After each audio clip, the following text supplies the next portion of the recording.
लघु प्रकरा, ऐसे ही क्षमा का भी आस्वादन हुआ। अब लघु लघु भी तीन प्रकार है। लघु प्रखरा, लघु मध्या, लघु मृदवी, फिर आत्यंतिक लघु भी है और अपेक्षिक भी है। अपेक्षिक लघु ललित आदि है।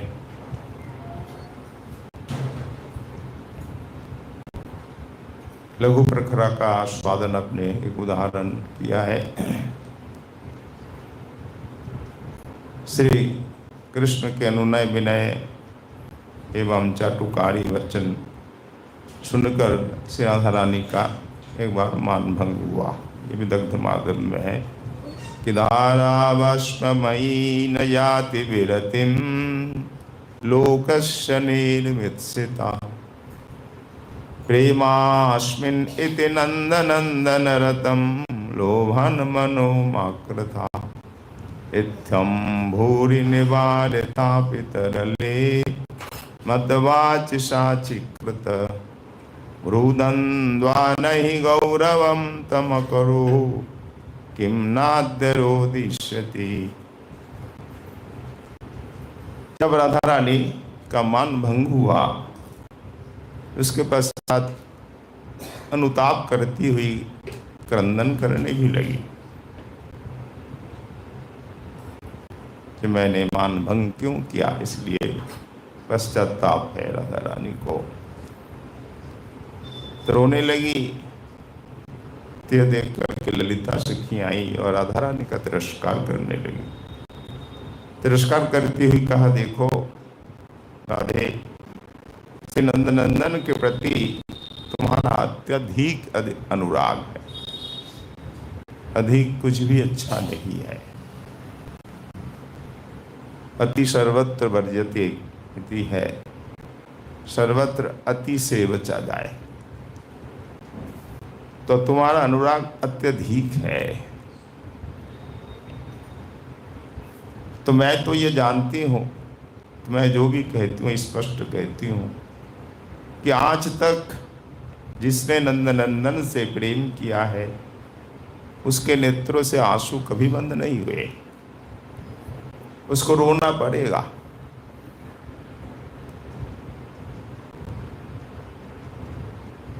इसलिए नंदनंदन के प्रति मन को अनुरक्त मत करो, आसक्ति मत करो। मैं बार बार निषेध करती हूँ तुम्हें, फिर भी तुम नहीं मानती हो। बार बार निषेध करने पर भी हे राधिके, हे चंचले, तुम मेरी बात को अनसुना कर देती हो। मैं जब तुम्हें निषेध करती हूँ, तुम अपनी भौं को टेढ़ी करती हुई मेरी बातों की उपेक्षा कर देती हो। अब रो, जब मेरी बात नहीं मानोगी तो रोना पड़ेगा।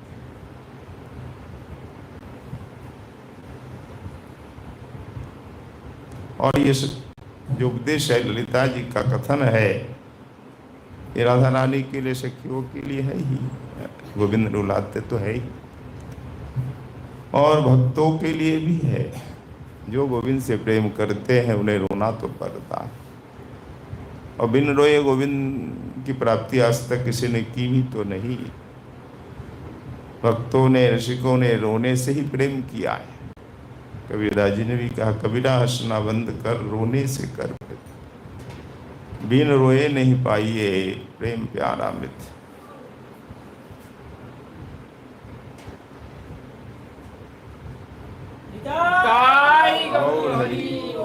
जय जय श्री राम। पर रोने में आनंद भी तो है। जगत के लिए रोने में दुख ही दुख है। अपने सगे संबंधी के लिए रोना, अपने दुख के लिए, रोग के लिए आदि के लिए रोना दुख ही दुख है। पर भगवान के लिए रोना सुख ही सुख है। दोनों में जमीन आसमान का अंतर है। जैसे अग्नि और बर्फ, अग्नि का स्पर्श आप करेंगे तो हाथ जलेगा, और बर्फ भी हाथ में आप नहीं रख सकते, हाथ में जलन महसूस होती है, पर एक है क्या? नहीं है। अग्नि की जलन और बर्फ की जलन एक नहीं है, अंतर है। ये अत्यधिक ठंडा होने के कारण जलन अनुभव होता है, जलन का अनुभव होता है, पर ये गर्म नहीं है, यानी दुख नहीं है। भगवत प्राप्ति के लिए रोदन, भगवान के लिए रोना दुख नहीं है, परम सुख है। और जगत के लिए रोना तो अपने लिए रोना सुख, दुख ही दुख है। वो अग्नि का जल स्पर्श है, और बर्फ का स्पर्श अत्यंत शीतलता प्रदान करता है, घनीभूत शीतल। तो भगवान के लिए रोना अत्यंत सुखदायक है। जिन्होंने रोया उन्हीं को मालूम है कि भगवान के लिए रोने में कितना आनंद आता है। तो एक तरह से रोने की बात जो कही है ये बैज स्तुति है। बाहर से लगता है तो भगवान का भजन नहीं करना चाहिए, फिर वह नहीं करना चाहिए। भगवान के लिए रोगे तभी तो भगवत प्राप्ति होगी, तभी तो संसार को भूलोगे। रोने से तो लाभ है, रोना ही तो सब कुछ है। भागवत जी ने रोना ही तो सिखाया है। चाहे गोपी गीत हो, वेणु गीत हो, मरमर गीत हो, युगल गीत हो, प्रणय गीत, सभी गीतों में रुदन ही तो है। भागवत प्रेम ग्रंथ है, और प्रेम का दो रूप है, विरह और मिलन। और विरह में ही अधिक सुख है। हमारे गौरहरि विरह रस की प्रतिमूर्ति है। हमारे आचार्य सभी विरह रस के उपासक है, क्योंकि मिलन से विरह में अधिक आनंद। मिलन में एक कृष्ण के दर्शन होते हैं, विरह में 10 दिशाएं कृष्णमय हो जाती है, अनंत कृष्ण के दर्शन।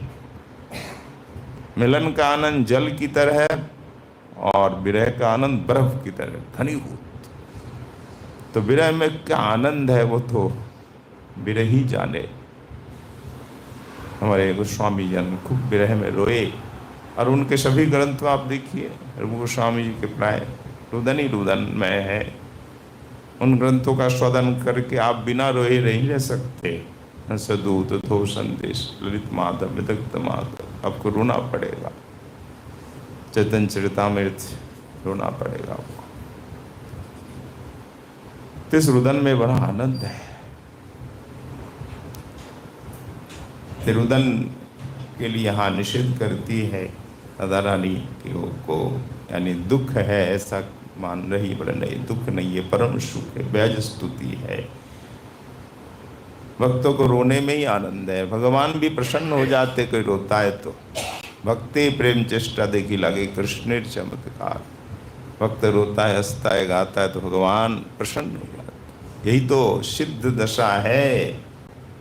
रोना सिद्ध दशा है। प्रहलाद जी को देखिए, सब भक्तों को देखिए, कभी हंस रहे हैं, कभी रो रहे हैं, कभी नाच रहे हैं, कभी गर्जना कर रहे हैं, विलाप कर रहे हैं, कभी मूर्छित होकर गिर रहे हैं।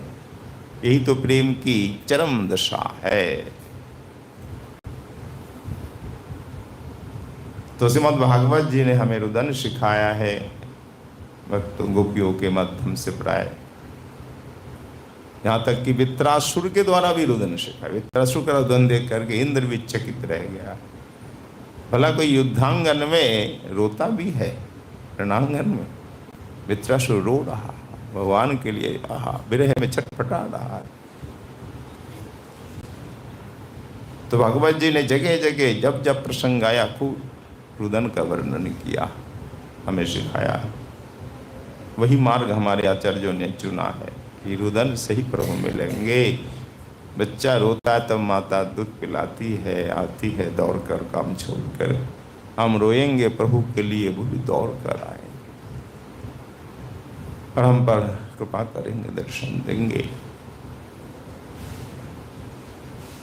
तो रुदन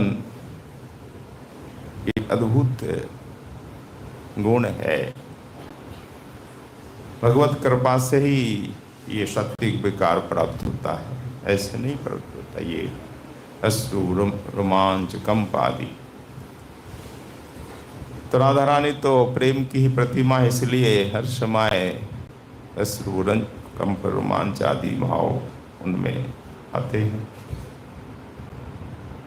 तो हाँ, प्रसंग है विदग्ध माधव का कि लघु प्रखरा राधा रानी श्री कृष्ण के अनुनय विनय से मान भंग तो कर लेती हैं, फिर अनुताप करती रोती भी है। ये लघु प्रखरा का उदाहरण है। कुछ बोल नहीं पाती, लघु है ना। तो श्री कृष्ण के प्रति राधा रानी के स्वाभाविक सर्वनिरपेक्ष प्रेम प्रवाह यहाँ सूचित है। अब प्रसंग है सा लघु प्रखरा द्विधा भवेद वामा अथ दक्षिणा। लघु प्रखरा दो प्रकार है, वामा और दक्षिणा।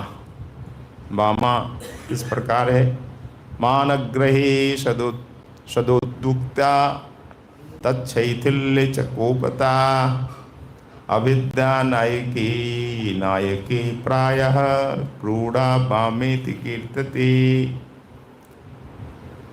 तो वामा लघु प्रखरा और दक्षिण लघु प्रखरा दो प्रकार हुई। वामा लघु प्रखरा किसे कहेंगे ना, जो मान ग्रहण करने में सदा आंतरिक रूप से चेष्टाशील होती है, मान के लिए प्रयास करती रहती है। और जब मान शिथिल हो जाता है, शिथिल होने से अत्यंत क्रोध करती है, तो मान भंग नहीं करना चाहती प्राय ये। तो ऐसी जो गोपी है, इन्हें प्रियतम सहजता से वशीभूत नहीं कर पाते। तो वामा है, अनुनय विनय से भी काम नहीं चलता है। हाँ,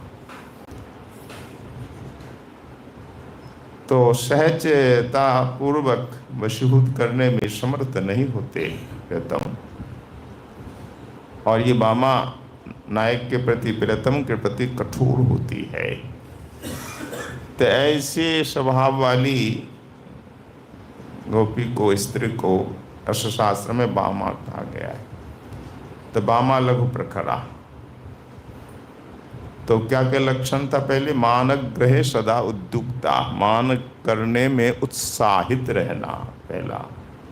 दूसरा उदाहरण शैथिल्य, मान शिथिल होने पर कूक करना। और नायक के द्वारा उन्हें प्रसन्न करना संभव होना।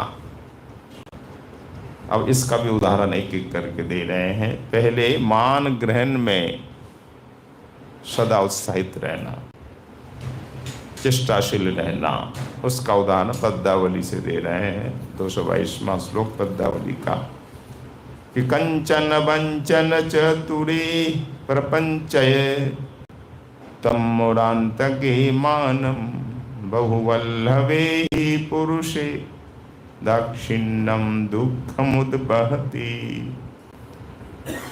तो मान ग्रहण में सदैव चेष्टाशील का उदाहरण है। एक समय दक्षिणा युधिष्ठिर के प्रति उसकी वामा सखी कहती है। तो वामा दक्षिणा दो प्रकार है ही, सभी में है। तो दक्षिणा से वामा सखी कहती है कि सुंदरी, तुम वंचना करने में अत्यंत चतुर हो।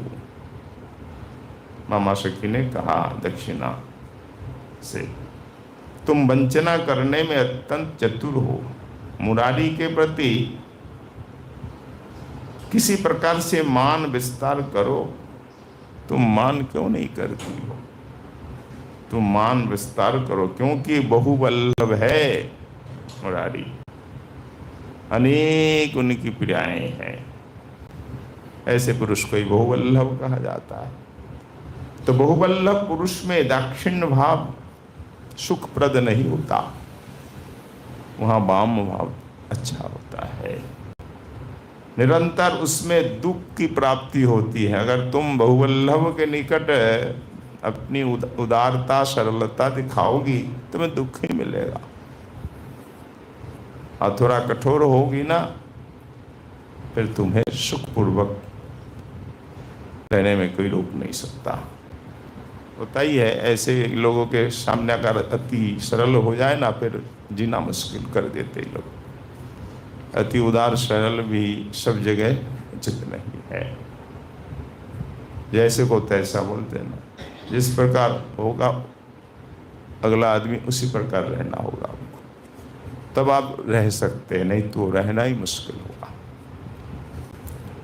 तो बहुवल्लभ नायक जो होते हैं, अनेकों में उनकी आसक्ति रहती है, वहाँ अति सरलता सुखप्रद नहीं होती, वहाँ अपने को वाम भाव धारण करना पड़ता है। ये सिखाया दक्षिण स्वभावा सखी ने बामा को। अतः श्याम सुंदर के प्रति सरलता व्यवहार मत करना, दुखदायी होगा, इसलिए तुम वाम भाव धारण करो, मान करना सीखो। ये है 33वां श्लोक सखी प्रकरण का। और मान शिथिल होने पर कोपन, ये मान करने में सदैव उत्सुक या चेष्टाशील रहने का एक उदाहरण मिला। बामा ने सिखाया सदा मान करने के लिए चेष्टाशील रहना। अब मान शिथिल होने पर क्रोध करना, उसका उदाहरण यहाँ दे रहे हैं। सारभसमभिव्यक्तिं याति नवा विनयोत्करे, चटुपटिमभिनिता मृदवी प्रसादम अघद्वशा, अशरल सखी चिल्ली वैली परिभ्रमकंपिता, विमुखित मुखी भूयो भद्रा हठात भ्रुकुटिम दधे। मान शैथिल्य दशा में कोप करना दूसरा लक्षण है। एक बार से कृष्ण का अपराध देख करके भद्रा सखी मानिनी हो गई। तो भद्रा मानिनी होने पर श्री कृष्ण ने निर्जन में उन्हें अनुनय विनय करके प्रसन्न कर लिया।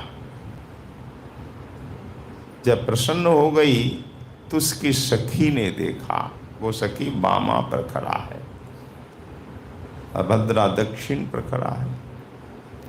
तो बामा पर खड़ा सखी ने देखा, बोली क्या, अत्यंत कष्ट रुष्ट हो गई वो।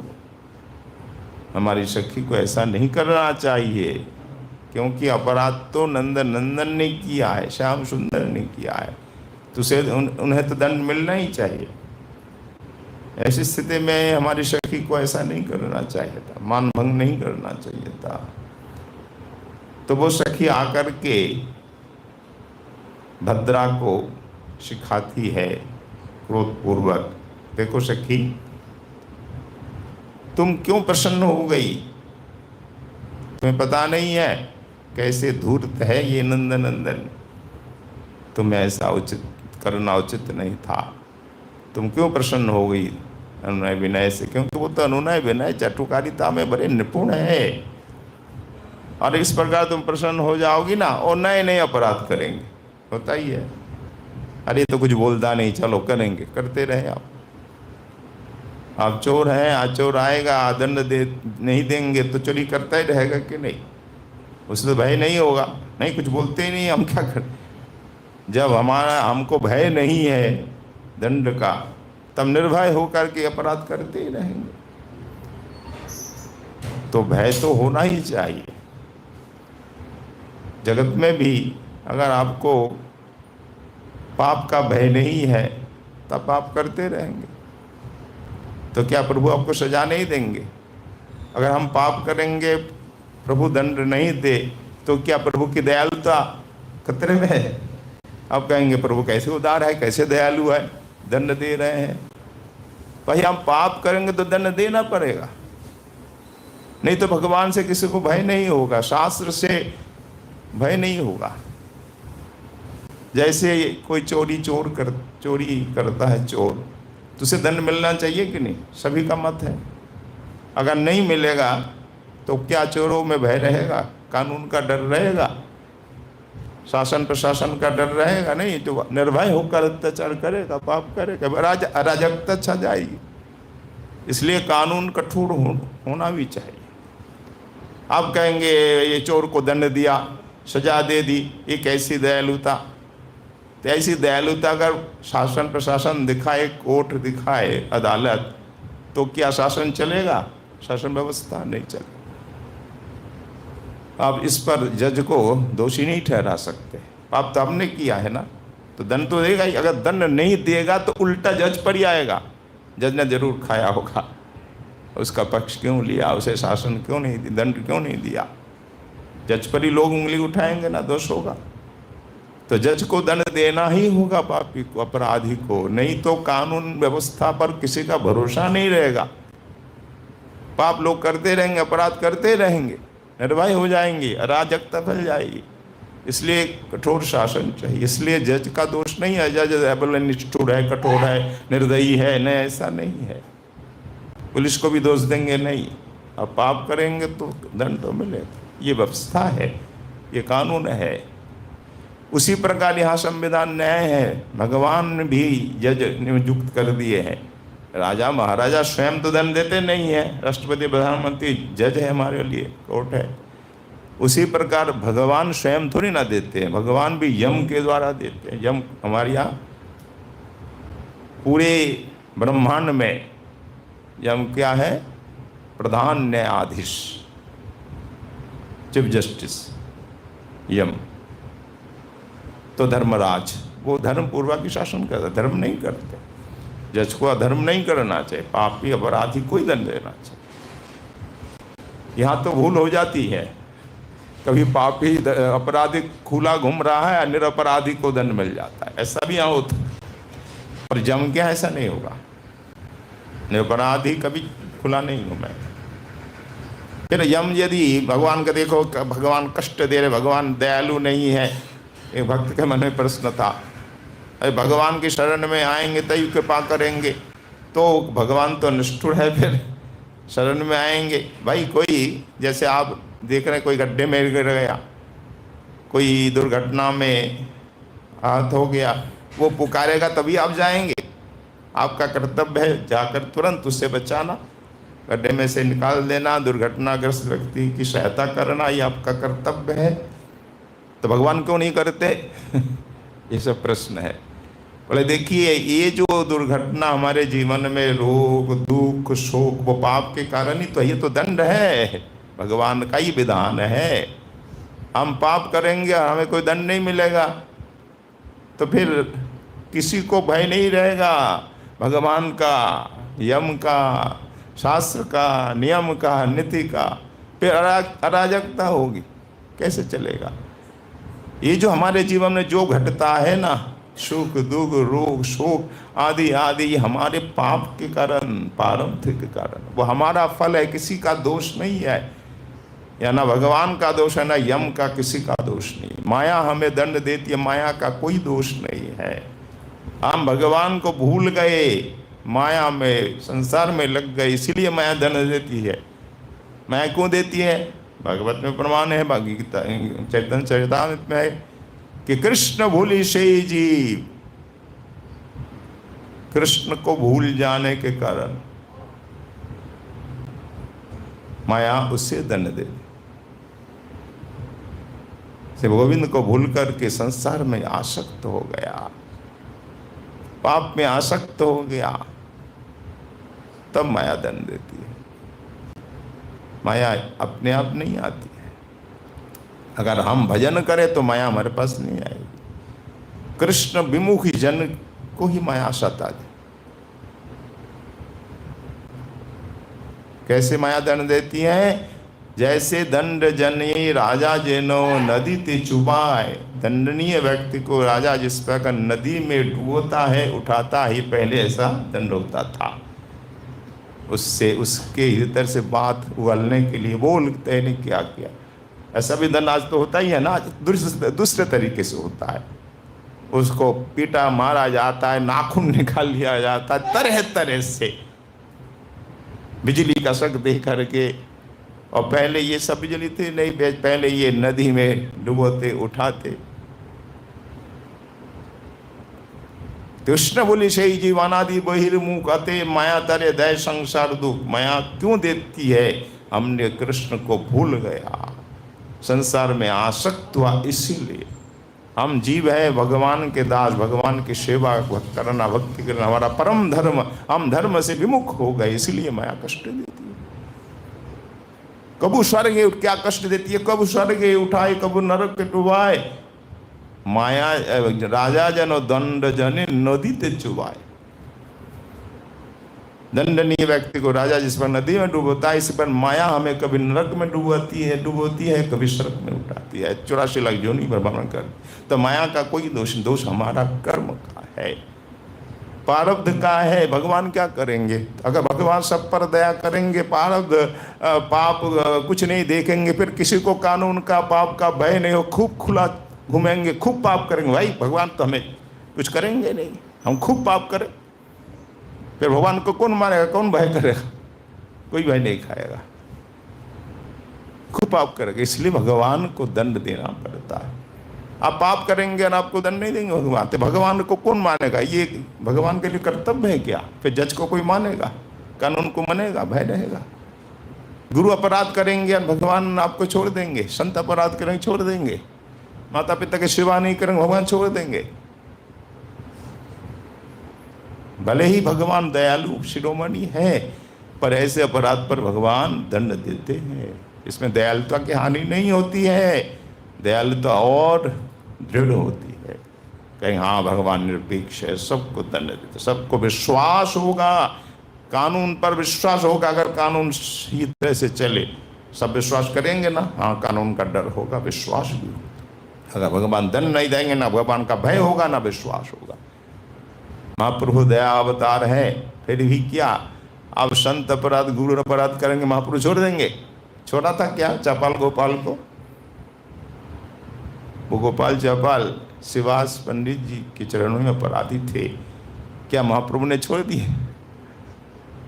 नहीं, ऐसा छोड़ते तो ये महाप्रभु के लिए प्रशंसा की बात नहीं होती।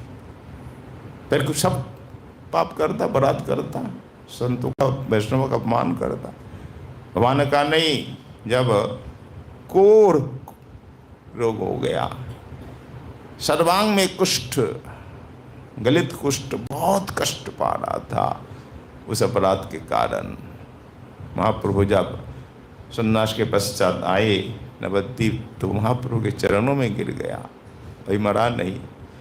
उसे तो उसकी पत्नी निस्तारिणी ने घर से निकाल दिया। जब आप रोगग्रस्त हो जाए, वो रोग ठीक होने का नहीं है, ऐसे रोगी से अपने को छुड़ा ही लेते प्राय। पत्नी भी इनको शमशान भेज दिया। पहले तो गौशाला में रखा, घर में नहीं स्थान दिया। कुष्ठ रोगी को घर में रखना भी नहीं चाहिए बताते हैं, संक्रमण है न, क्या हो सकता है। तो गौशाला में रखा और रोज रोज उनकी सेवा कौन करे? बार बार पानी जल के लिए चल रहा है हर समय। ये बहुत परेशान हो गई निस्तारिणी। अरे इसे ठिकाने लगाना होगा, ठिकाना लगा, नहीं तो ये हर समय हल्ला करते रहेंगे, हमें हमारे प्राण खाएंगे, इसे ठिकाना लगाओ। एक दिन रात्रि में 4 लोगों को पैसा दिया, उससे अपनी पत्नी ने, धर्म पत्नी ने, ये बाबा सुनते रहते हैं मोबाइल में, मोबाइल से दास ने भी सुना अच्छी तरह से। तो निस्तारिणी ने अपने पति को ही जब शमशान में फेंकने के लिए 4 लोगों को बुलाए, चंडालों को बुलाकर बोला पैसा मैं दूंगी, रात में इनको आधी रात कोई देखेगा नहीं, बांध के बोरी में फेंक देना गंगा जी। ये हमारे लिए परेशान है, चले जाए। तो ये रात्रि को पैसे के लिए दुष्ट सब करता है ना, आज भी लोगों की हत्या कर देते हैं लोग। पत्नी भी हत्या कराती है, आज भी कराती है पति की हत्या। बहुत घटना आप लोग जानते हैं, पति भी कराते हैं, पुत्र भी कराते, माता पिता की हत्या स्वयं भी करते हैं, और कभी माता पिता ही पुत्र की हत्या भी कर देते हैं। ऐसी घटनाएं होती रहती है।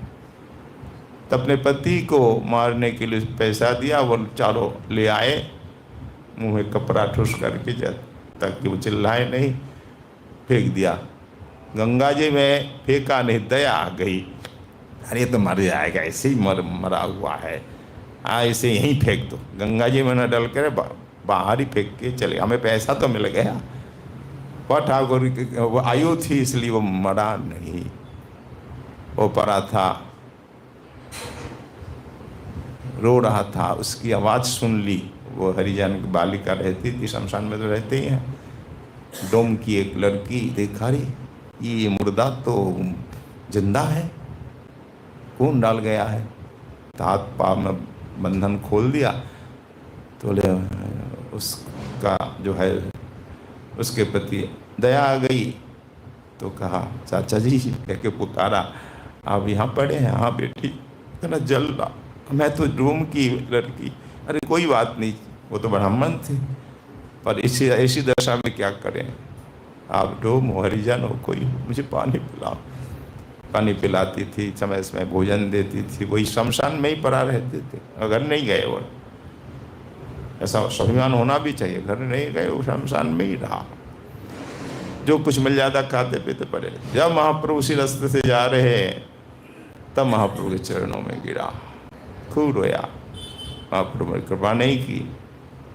तुमने मेरे परम भक्त श्रीवास जी के चरणों में अपराध किया है, मैं तुझे क्षमा नहीं करूंगा। करोड़ों जन्म तक तुझे नरक में कीड़ों से कटवाऊंगा, खिलाऊंगा। खूब डांटा फटकारा। अंत में ये श्रीवास जी के चरणों में है। एक उपाय है, जिसके चरणों में अपराध है उन्हीं की शरण में जाओ, नियम है। ऐसे जिस उंगली में या हाथ में घाव हो वहीं दवा लगाना होता है ना। और घाव है कहीं माथे में, हम चरण में लगाए तो काम नहीं देगा। अपराध हमने वैष्णव के चरणों में किया, भगवान से प्रार्थना करने से क्या होगा? उनसे प्रार्थना करो। तब श्रीवास जी के चरणों में गिरा, गिड़गिड़ाया, रोया खूब। भक्त बड़े दयालु होते हैं। फिर महाप्रभु से प्रभु कृपा कर दो, प्रभु कृपा कर दो। और श्रीवास जी की प्रार्थना नहीं सुने, अगर भक्तों की प्रार्थना प्रभु नहीं सुने तो भक्त वत्सल कौन कहेगा भगवान को? श्री बलदेव विद्याभूषण जी भी लिखा है, भक्तों का पक्ष अगर भगवान नहीं ले, भाई तर्क करने वाले कहें भगवान तो सम है, गीता जी में कहा है सर्वभूतेषु स्वम अहम, उनके लिए सब उनकी संतान है। भक्तों का ही पक्ष क्यों लेते हैं? बार बार प्रहलाद का ही पक्ष लेते हैं, विभीषण का पक्ष लेते हैं, हर बार हम देखते हैं। तो भगवान तो सम नहीं रहे ना, पक्षपाती है। तो उसके उत्तर में बलदेव विद्याभूषण जी लिखते हैं, नहीं, अगर भक्तों का पक्ष नहीं लेते तो भगवान को कौन मानेगा? भक्त वत्सल नहीं मानेगा, भक्तों का विश्वास नहीं रहेगा। इसमें भगवान का दोष नहीं है। आप कहेंगे ये न्यायाधीश का दोष है, ये अपराधी का पक्ष ले रहा है। क्या न्यायाधीश अपराधी का पक्ष ले सकता है? नहीं ले सकता। आप कहेंगे तो नहीं लिया तो पक्षपाती है न्यायाधीश, जज, ऐसा आप बोल नहीं सकते। जज अपराधी का पक्ष नहीं ले सकता, वो निरपराध का ही पक्ष लेंगे। जिसने अपराध नहीं किया उसी का पक्ष लेंगे, कानून इसी का पक्ष लेगा, अपराधी का नहीं। इसलिए कानून खराब आप नहीं बोल सकते, भगवान निर्दयी नहीं बोल सकते, जज निर्दयी या पक्षपाती नहीं बोल सकते। ये नियम है। अपराधी का पक्ष लेंगे तो आपको ही कहेंगे ये क्या, कैसा आदमी है, अपराधी का पक्ष ले रहा है। तो भगवान कैसे ऐसा करेंगे? आज भी कोई भी सज्जन अपराधी का पक्ष नहीं लेगा। भगवान तो सज्जन शिरोमणि हैं, अपराधी का कैसे पक्ष लेंगे? भक्तों का ही पक्ष लेना पड़ेगा। आज भी संतों का, सज्जनों का ही, अगर आप सज्जन है तो, दुर्जन हो तो कोई बात, तो सज्जन का ही पक्ष पर बोलेंगे, भक्तों का ही लेंगे। इसमें भगवान के गुण में नहीं लगता है कुछ भी। और भगवान दयालु है, परम दयालु, भक्तों पर कृपा कर उनका स्वभाव है। पर हम पाप करेंगे तो दंड तो मिलेगा ही मिलेगा। अगर हम भक्त होकर पाप करते हैं, अपराध करते, तो हमें भी दंड मिलेगा। भगवान नहीं छोड़ते। अगर छोड़ दिए तो भगवान पर भी भरोसा नहीं रहेगा लोगों का। देखिए इंद्रदुम्न राजा भक्त थे ना, तो अपराध किया, भगवान छोड़े क्या? भले ही अनजान ही हुआ, अगस्त जी आए, उनका सम्मान नहीं किया, भजन में थे, पूजा में थे, उपाय भी नहीं था, पर अगस्त जी क्रोधित तो, अच्छा मैं आया और राजा बैठा है पूजा में, अब मेरा सम्मान सत्कार कुछ नहीं किया, बड़े क्रुद्ध हो गए और कहा देखो हाथी जैसा बैठा है तो बैठा ही है, हाथी जब बैठ जाता उठता नहीं है सहसा, या तो हाथी जन्म ले, हाथी जोनी में तुझे जन्म ले। श्राप दिया तो हुआ। तो भगवान ने क्यों नहीं कृपा की? तो भक्त है, आप भक्त हैं और हो करके आप किसी संत का अपमान करेंगे, अनादर करेंगे तो भगवान छोड़ेंगे क्या? गुरु अपराध संत अपराध नहीं छोड़ते। फिर किसी को वह नहीं हुआ, आप करते ही रहेंगे, फिर सब लोग करेगा ऐसा ही, गुरु संत का अपराध अनादर निरादर। तो शताम निंदा अपराध में आता है, किसी संत का अनादर करना अपराध है। बताते गुरु भी थे इंद्रदम्न के, और भी अपराध है। तो दंड मिला, हाथी जोनी मिली, हाथी जोनी में कितना कष्ट मिला। फिर गजेंद्र का उद्धार भी, भगवान ने कृपा भी करी। कष्ट दिया, सजा के बाद तो मुक्ति मिलती है ना। आप हम अपराध करें तो कोर्ट सजा देती है, जज सजा देगा, सजा मुक्ति के बाद फिर आई जाए तो सजा मुक्ति हो गई। उसने प्रभु की शरण ली, कृतज्ञता व्यक्त की, अपनी आत्मग्लानि हुई, मैंने पाप किया। जब आप पाप करके आत्मग्लानि से भर जाए तब मानेंगे ये प्रायश्चित हो गया।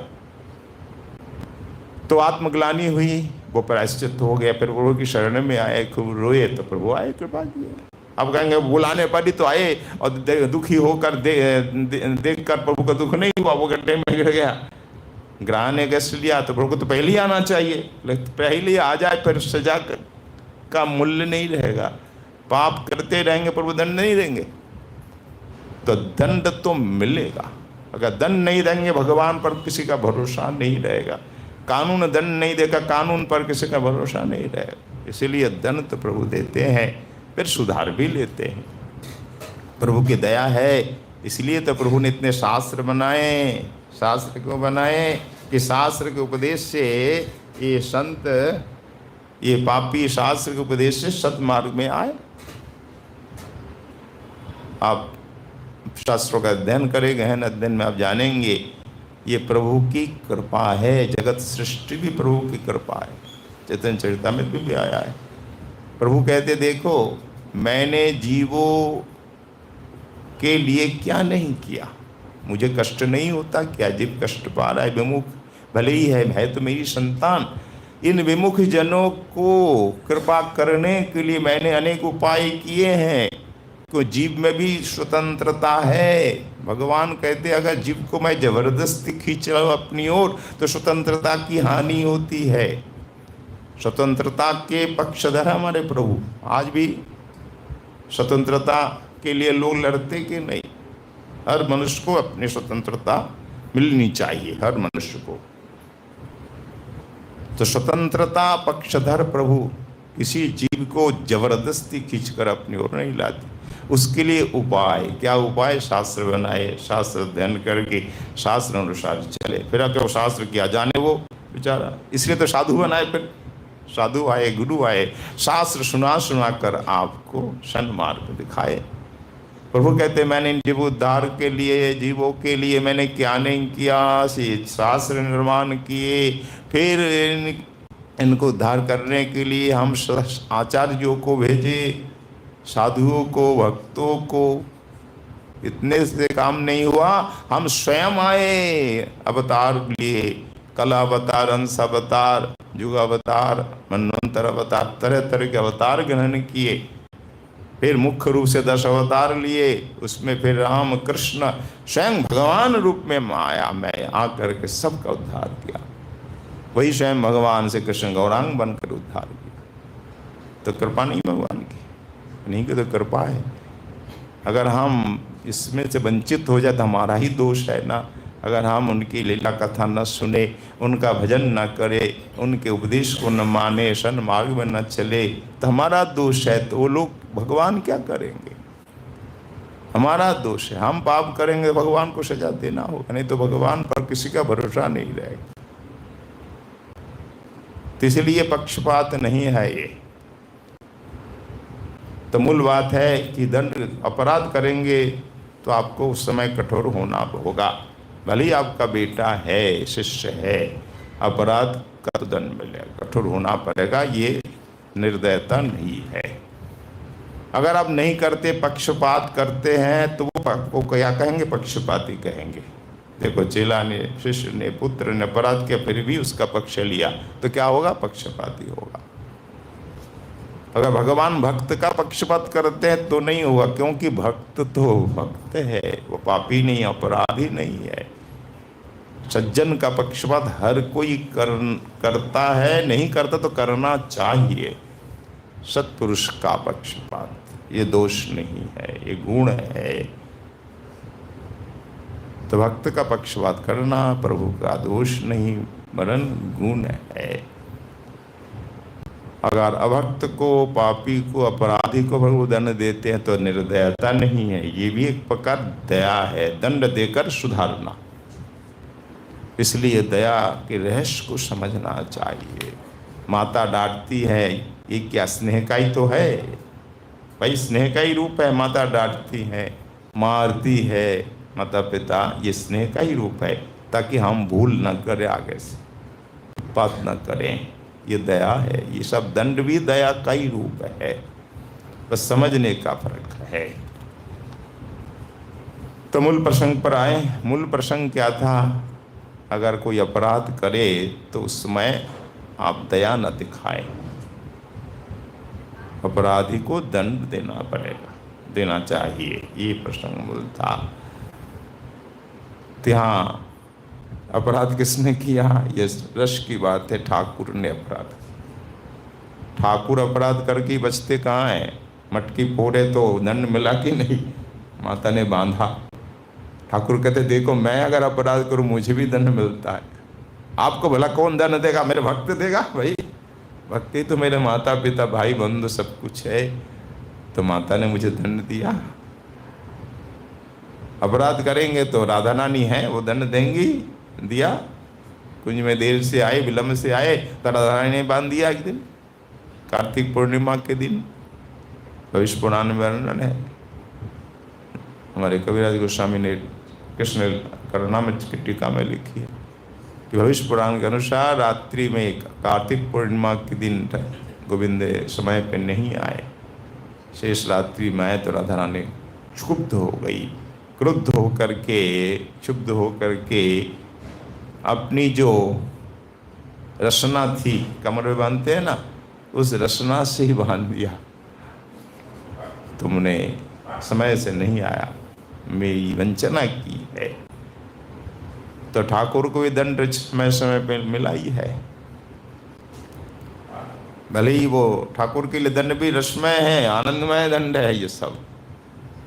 और भक्त को दंड मिलता है, भक्त भी उसको हंस करके भोग करते हैं, भक्त भी रोते नहीं है। आहा, ये तो प्रभु की कृपा है, हमें दंड मिला है। दंड नहीं मिलेगा तो हम सुधरेंगे कैसे? ये दंड भी कृपा है।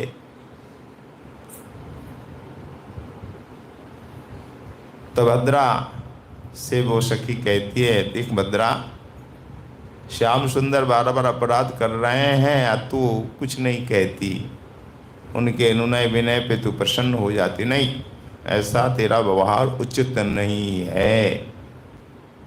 अगर तू उनकी प्रार्थना पर प्रसन्न हो जाएगी तो बार बार अपराध करते रहेंगे, पुनः पुनः नए नए अपराध करेंगे।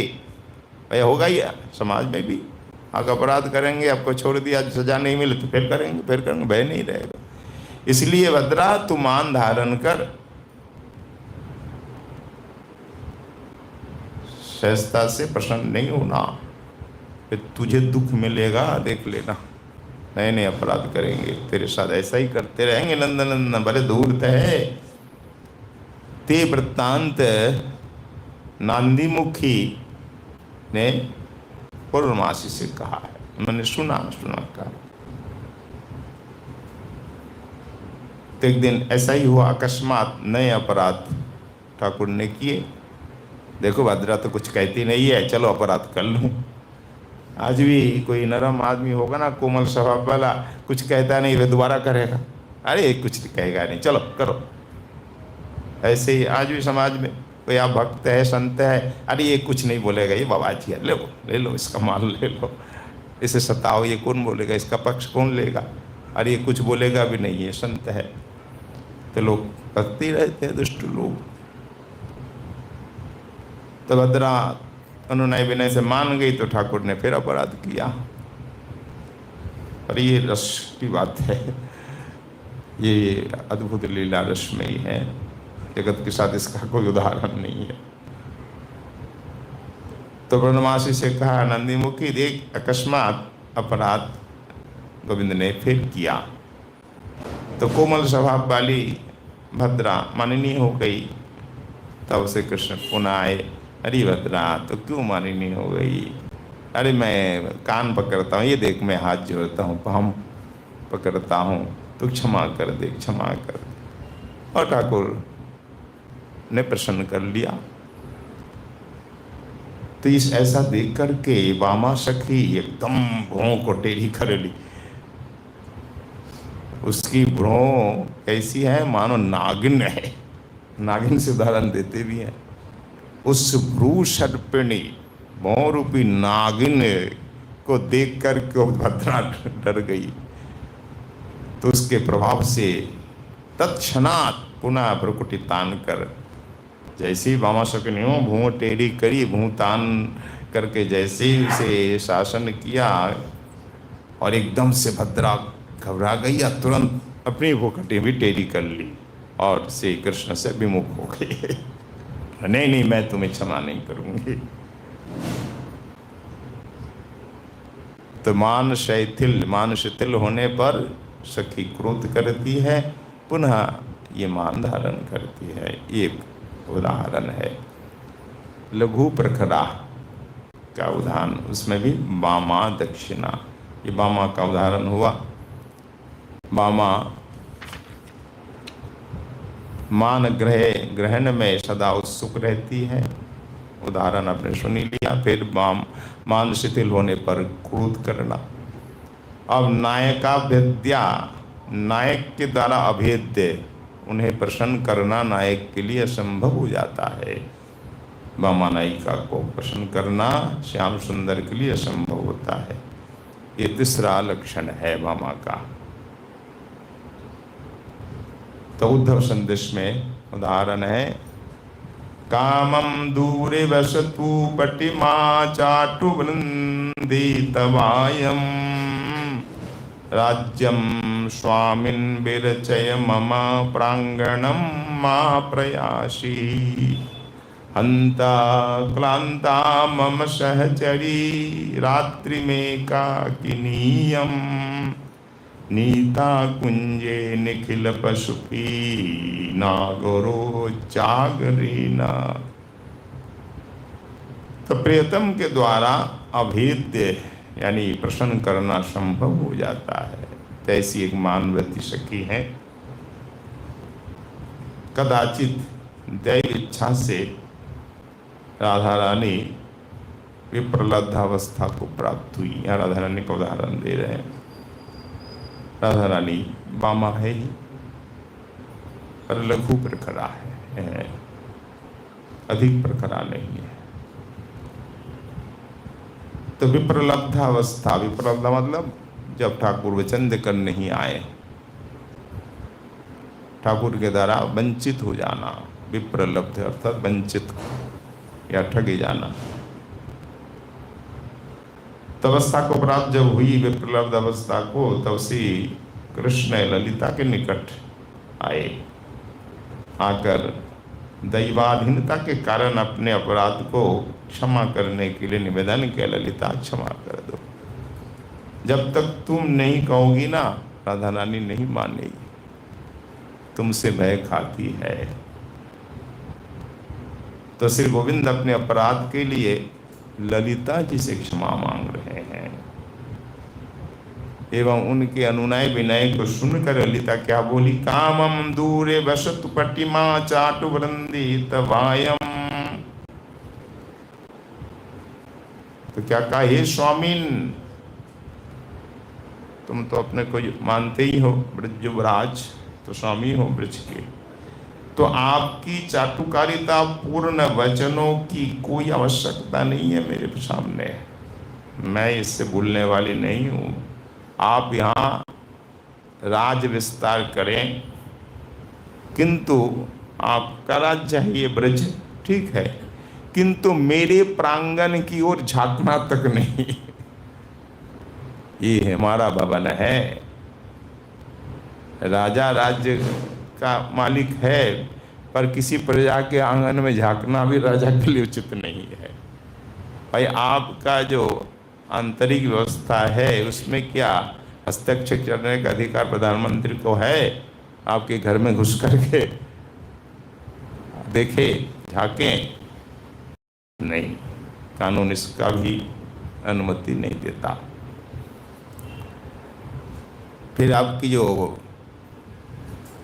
वो है अपना निजता का हनन हो जाता है।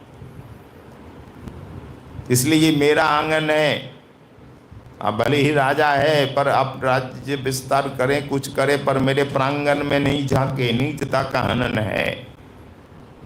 यहाँ आने की तो बात बहुत दूर, सोचिएगा नहीं आने के लिए, पर झांकना भी नहीं। इस प्रकार ललिता ने खूब डांट टपट लगाई और फिर कहा, देखो तुम वैदग्धि शून्य हो, तुम में रस बिंदु मात्र नहीं है, रसिकता नहीं है।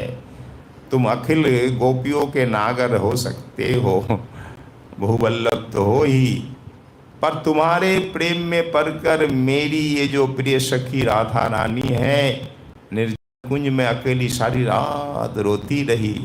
धिक्कार है तुम्हें। मैं सखी को बहुत समझाती हूँ तुम्हारे प्रेम में न पड़े, पर वो मानती है नहीं, तुमसे प्रेम कर बैठी है, इसीलिए उसे दुख भी भोगना पड़ेगा।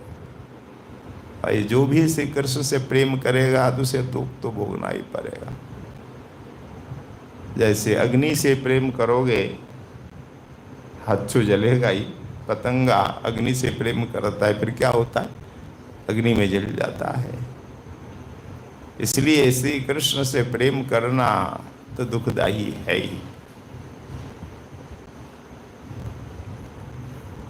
तो तुमसे प्रेम करके निर्जन कुंज में अकेली रोती रही और तुम्हें लज्जा नहीं आती। फिर आ गए मुझे मेरे पास अनुनय विनय करने, चले जाओ यहाँ से, डांट लगा देती ललिता।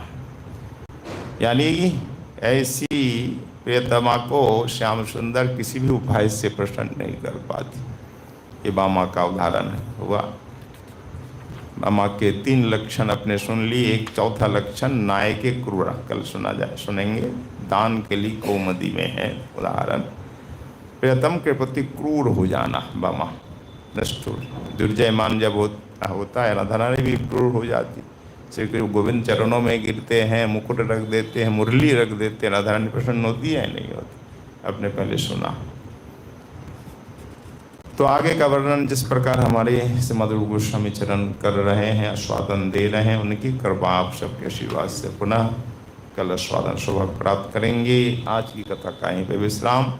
बोलिए श्री उज्जैन नीलमणि की जय, श्रीमद् रूप गोस्वामी जी महाराज की, श्री राधा नयनानंद जू की, नरसिंह भगवान की, सब बड़ी सुरमा कुंज की, सब संतों की, सब भक्तों की, आज के आनंद की जय जय। गौर हरि हरि।